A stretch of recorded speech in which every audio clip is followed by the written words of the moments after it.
for watching tonight. I'm Wade Johnson in New York. Have a great night. Thank you for making World News Tonight with David Moore, America's most watched newscast. Some interesting weather today. We started out very wet with some heavy rain. Now it's dry. The sun has come out, but the winds are still howling up to 35 miles per hour. And tomorrow will be a windy day as well. All those details coming up. Right now on News Channel 6 at 7, one of the great traditions at the Masters Tournament, the ceremonial tee shots from the honorary starters. We'll take you there. Also ahead, how much does the influx of golf patrons impact downtown Augusta? We speak with some business owners and employees. Also, turning hobbies into careers. Esports making a difference in Allendale County.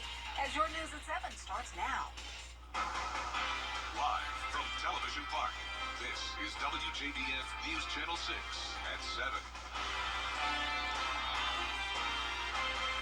Good evening, everyone. You're watching News Channel 6 at 7. I'm Dee Griffin. Thanks so much for joining us.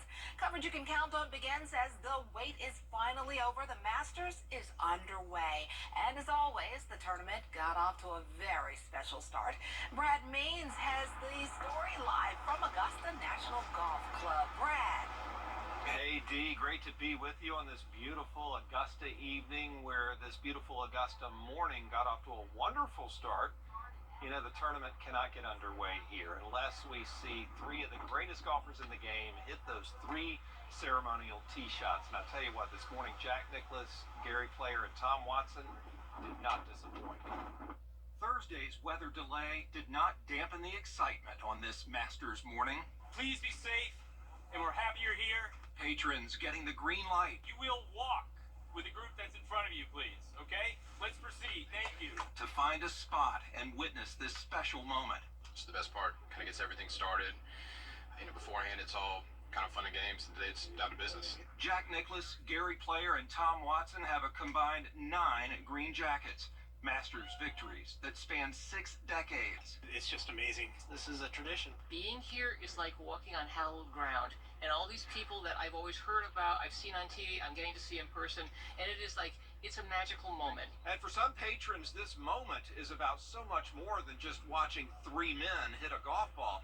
No, for them, it runs much deeper. Part of it just because of my father, too. So I was hoping to be here with my father to see it. Big Jack fan, so does have a soft spot there. And now it's official. The 88th Masters is underway. 3 legends kicking off this 4-day opportunity to make even more memories at Augusta National. Yeah, so what does the future hold when it comes to making more of those memories? We asked patrons today, Dee, who they'd like to see become an honorary starter one day, and no surprise here. They overwhelmingly said they'd love to see Tiger do it. Of course, that'd be long after his competitive career is over, and currently he's trying to win his 6th green jacket, so he's staying very busy this week for sure.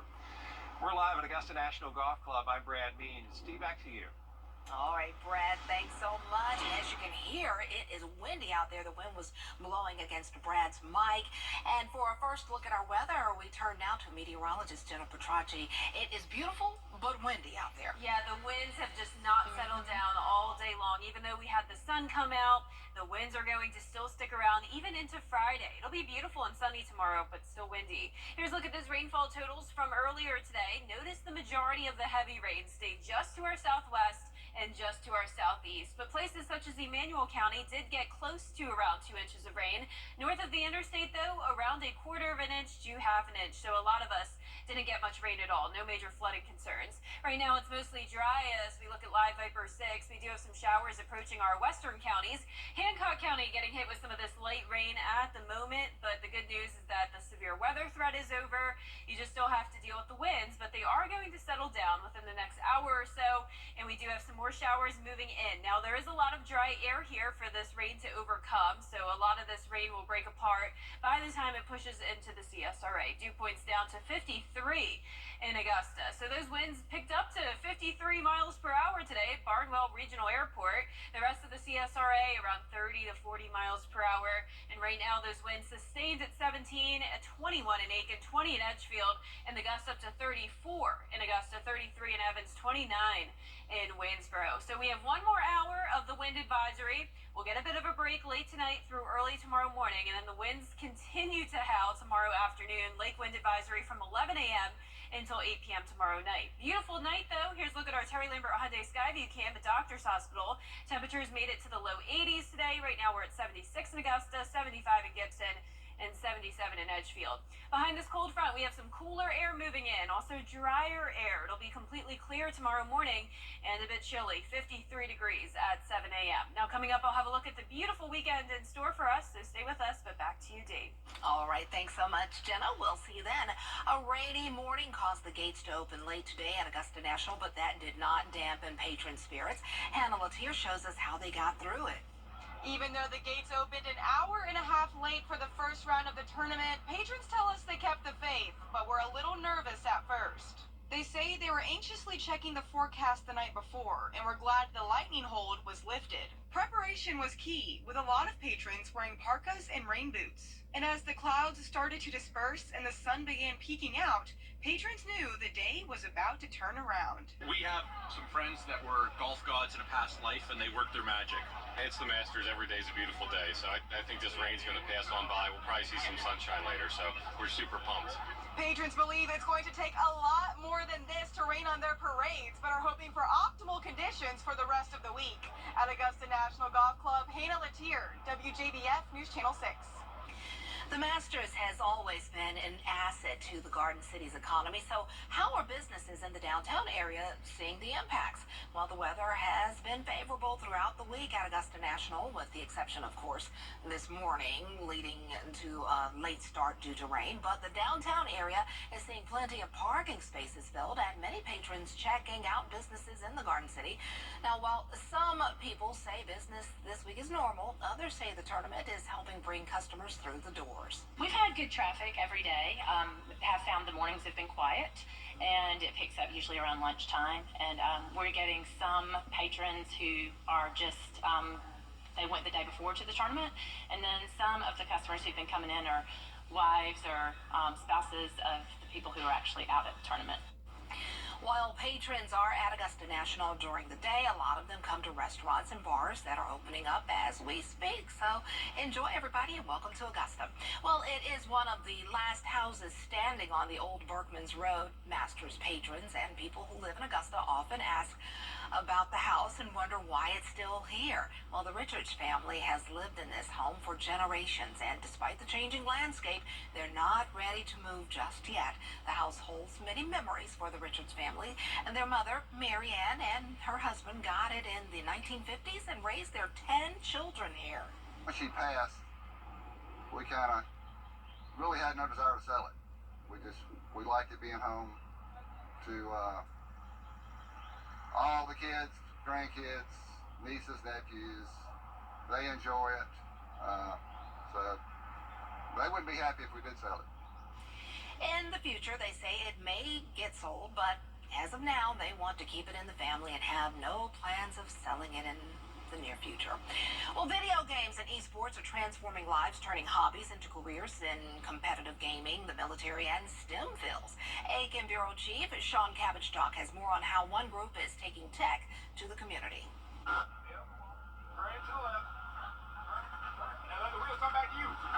The Blaze Fire Games esports bus stops nationwide at K-12 schools, colleges, and other educational institutions. And it made a stop in Allendale County Thursday. So they play games on their phone, and they have Xboxes and all of these other gaming systems. So why not transfer that to the classroom? The bus transforms into a hub of learning and excitement, where gamers and creators come together to explore and compete. There are also scholarships that can be earned, and even the AI has a place for the kids who have aptitude for video gaming. Students dive into games and simulations, experiencing true gamer mode. Fun, like I play games and whatever, but it's like I don't have like all the equipment, like the system, the chair, and all that. So it was very fun. The bus offers an array of cutting-edge technology and educational opportunities, providing students with hands-on experience in cybersecurity, game design, broadcasting, and so much more. They want gaming design. They want to be able to create web design. They want to be able to do those things. So we're opening up an esports program. I actually never been in a gaming, but so it was actually fun. And we don't get like to go out and like do things like this, so it was different. It was fun. In Allendale County, I'm Aiken Bureau Chief Sean Gabagstock, WJBF News Channel 6. Coming up, celebrating Black excellence, we'll introduce you to the winner of the Mary L. Jones Black Affirmation Award when we return. Hey there, Georgia. I'm John. WJBF News Channel 6's Black Excellence 365 recognizes inspiring Black individuals and organizations in the CSRA all year round. Recipients are honored with the Mary L. Jones Black Affirmation Award. And this month, we honor Phyllis Smart, the Gatherer. Here's Sean Gabagstock. Well, this by far has been the best learning experience I've ever learned, ever been able to teach. And we're teaching people. Phyllis Smart started her career in education and then moved into community empowerment. She started the Smart Box program from a divine calling and personal experience. A retired superintendent sparked her interest. I had patented the Smart Box, and she saw it, and she was like, you got to bring that to Allendale County. The program serves as a tool to address childhood trauma by unlocking the emotional barriers within affected children. Trauma starts early, and trauma affects children. Like if a child was in an accident when they were 10, and they didn't get over that accident, the trauma of that accident slowly follows them into their adult life. Its mission expanding beyond trauma intervention to include vital services like assisting with bill payments and addressing food insecurity with a Smart Bowl eatery. And distribution we deal with body. The vibrant hub, decorated with pictures featuring presidents, senators, local leaders, and community members. It also serves as an emergency food pantry, helping hundreds of seniors weekly and supporting children during the summer. This is a big building. Expanding her mission, Phyllis also ventures into farming with the Well Springs Initiative.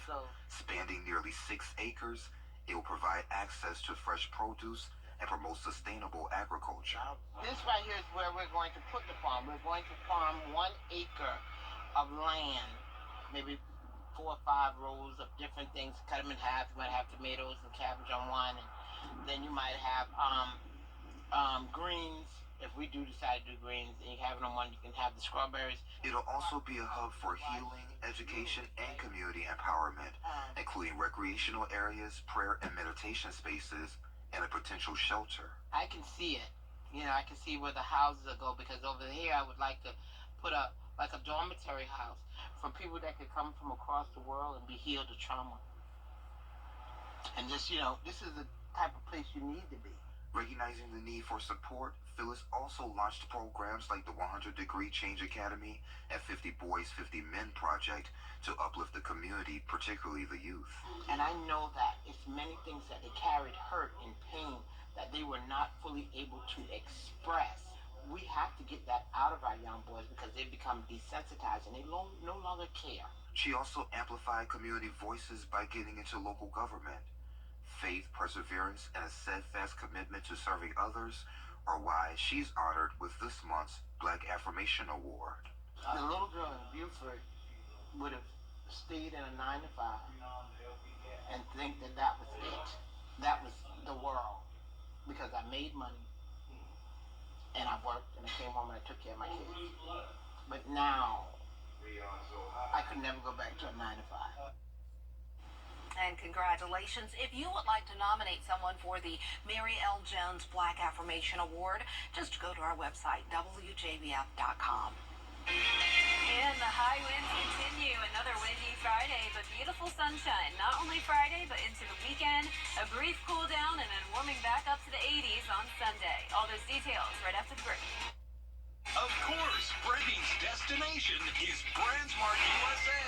Of course, favorite brands, lowest prices. Now, your most accurate forecast with WJBF Live Viper 6. Welcome back. It's been mostly dry over the last several hours after a very rainy start to our Thursday. And right now on Live Viper 6, we've had a few isolated showers here and there. Right now it's just in Hancock County. That's where we have a little bit of rain that's moved in from the west. A few more showers headed outside of the Atlanta area, headed towards the CSRA, but definitely nothing significant. Here's a look at Hancock County. All around Sparta, some very light rain. very brief, and then it's out of here. Here's a look at our Terry Lambert Hyundai Skyview cam over at Augusta Regional Airport. Looks like it could storm here, but it's not going to. It's just very windy. You can see our American flag blowing a lot with a southwest wind coming in at 17 miles per hour. We're at 76 degrees. Our high today was 82. Very warm, and that was all thanks to the sun that came out earlier today. Now our dew points are lower. We're down into the low 50s, so all that moisture from earlier is moving out, and the cooler and drier air is moving in. But with that, we also have the wind. So 40 miles per hour for those gusts in Evans right now, 33 in Aiken, 34 in Augusta. So the wind advisory still lasts for another 45 minutes or so. And after that, it will still be windy, but at least we'll be below 40 miles per hour. Now, we'll get a bit of a break, though, late tonight through early tomorrow morning with those gusts only up to around 20. But then in the afternoon tomorrow, the winds pick up the pace again. We have a lake wind advisory starting at 11 a.m. Friday, lasting until 8 o'clock at night. Our temperatures right now in those low to upper 70s, a bit cooler towards the west, warmer towards the east, 77 in Barnwell and Allendale, 74 in Millen. Louisville, you're at 76 and 75 up in Lincolnton. So we have this cold front moving through. That's bringing the drop in temperatures. Tonight, we will be a bit cooler than it's been. We also have the showers out to the west of us, most of that staying to our north. So tonight will be mostly clear with dry conditions. Giving it a birdie tomorrow. Can't give it a hole in one, of course, because it will be windy, but the temperatures are nearly perfect tomorrow, I'd say. 55 in the morning, so a little bit cooler. Bring a jacket when headed out the door. But then in the afternoon, feeling like room temperature in the low 70s. 75 on Saturday after a chilly morning, back into the low 80s on Sunday. And that's just the beginning of our warm-up. 80s will be here all next week, and not just low 80s. I'm talking 88 degrees by this time next week. So our warmest week we've had all year. But let's go back to tonight. 48-hour futurecast, as I mentioned, showing most of that rain staying to our north, clearing skies. Now, the reason it will be windy tomorrow is because we have this pesky trough. That's going to stir up some trouble up in North Carolina around the Tennessee border. For us, we'll be dry, but it will cause for a windy Friday afternoon. Then by Saturday, high pressure comes in from the Gulf. That'll keep things really nice. Winds will be much lighter, and we'll have lots of sunshine for your weekend. Our wind gusts tonight at 10 o'clock, as I mentioned, they will be going down, especially as we go into tomorrow morning, 6 a.m., under around 20 miles per hour. Then they come right back in, and especially afternoon, you can see those wind gusts going up to around 35 miles per hour. And then by 8 o'clock tomorrow night, they'll finally settle down for good. Lows tonight will be in the low 50s. Highs tomorrow in the upper 60s in some spots. The rest of us in the low 70s. And that 10-day forecast showing some really nice days ahead. This weekend just can't beat it. Great for the Masters, of course, and for some outdoor plans. Then as we go into next week, it's going to be mostly dry and warm. Temperatures in the mid to upper 80s. We'll be right back. If you know promo /work4 6. Join our team today. News Channel 6 invites you to take your cooking to the next level. In the Kitchen with Miss Darlin. Check it out now at WJBF.com. The WJBF Live Viper 6 Skyview Network is sponsored by Terry Lambert Hyundai. Low prices, big selection, and committed to quality customer service. O.J. Simpson has died. The family saying he died after his battle with cancer. They say he was surrounded by his children and grandchildren. Jacqueline Lee has the story. We'll do on a third down and 21. The once champion football star who was accused but later acquitted in a double murder case that rocked the world has passed away. O.J. Simpson, known as the Juice, passed away Wednesday night. His family saying after a battle with prostate cancer. An All-American at USC and the Heisman Trophy winner in 1968, Simpson went on to the NFL to play for the Buffalo Bills and became a Hall of Famer. I'll never let you guys down, man. I'll live up to the honor of being in this hall and being on your team. Off the field, his star quality landed him gigs in commercials, on TV and movies, making him a Hollywood celebrity. But that changed in June 1994 when Simpson's ex-wife, Nicole Brown Simpson, was found brutally murdered. She'd been stabbed repeatedly and her throat was slit. Her friend, Ronald Goldman, was also repeatedly stabbed to death. Simpson quickly became a suspect, and after the now infamous white Bronco slow-speed chase, which was carried live on TV stations around the country, he was arrested. The 9-month murder trial broadcast to millions. We, the jury, in the above entitled action, find the defendant, Orenthal James Simpson, not guilty of the crime of murder. Simpson later found liable for the deaths following a civil suit. One of his former lawyers, Alan Dershowitz, reflecting on the case after news of Simpson's passing. Ultimately, it was the glove when he was able to go in front of the jury and show them that the glove didn't fit. that led him to conclude, and he made the decision not to take the stand. In the civil case, he took the stand and was immediately found liable. Marcia Clark, the prosecutor in the case, issuing a statement sending her condolences to the Simpson family. Kato Kalin, who testified during the trial, posted a message on X offering condolences to the children as well as the Goldman and Brown families. May we always cherish her memories. Nicole was a beacon of light that burned bright. May we never forget her. Simpson did serve 9 years in prison after a conviction on charges of stealing sports memorabilia from a Las Vegas hotel room in 2007. O.J. Simpson was 76 years old. Jacqueline Lee, ABC News, Los Angeles. Join the Augusta Metro Tickets. Visit etheridgecenter.universitytickets.com or call 803-641-3305. Over the years, thousands of people have gotten their hands on one. And who knows, you could be next. Win your very own Good Morning Augusta coffee mug at WJBF.com/coffee club. Sponsored by Honda Cars of Aiken. Low of 53 tonight, a bit cooler, high of 72 tomorrow, sunny and windy, gusts up to 35 miles per hour. Winds settle down over the weekend, beautiful and sunny, warming up to 83 for Sunday, and then all of next week, lots of sunshine, and it will be warm. 85 on Monday, all the way up to 88 next Thursday, the warmest week we will have so far this year. And then starting next Friday into the weekend, just some isolated showers around. So really looking forward to next week, Dee. I'm excited for a break from all the crazy weather. I know. Finally some calm. Yes. All right, thanks so much. And thank you for joining us. Don't go anywhere. The Masters Report is next.